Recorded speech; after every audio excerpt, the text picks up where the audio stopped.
У сельскіх населеных пунктах няма такой інфраструктуры, як у горадзе, пешаходных пераходаў і светлафораў, хаця рух людзей і авто часам не меншы за гарадскі.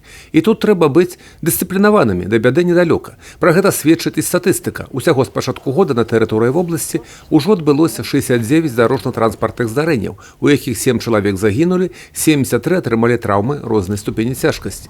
Асаблівая ўвага з боку дарослых, канешне, павінна быць звернута на бяспеку дзяцей.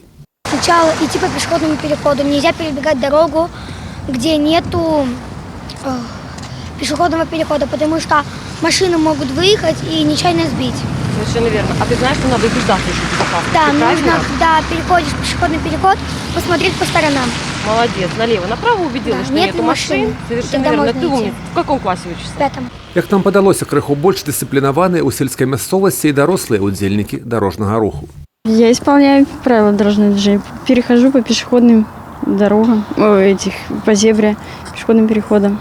Дисциплинированный и обученный, и соблюдающий правила дорожного движения. Когда фликера нету, то не видит, плохо видно. Когда с фликером, конечно, видно, ближе, можно понять. Падобныя акцыі Дзяржаўтаінспекцыі накіраваны ў першую чаргу на прафілактыку дарожна-транспартных здарэнняў з боку найбольш уразлівых удзельнікаў дарожнага руху. Профилактическое мероприятие «Стань заметным», как я уже сказала, направлено на профилактику ДТП с участием пешеходов.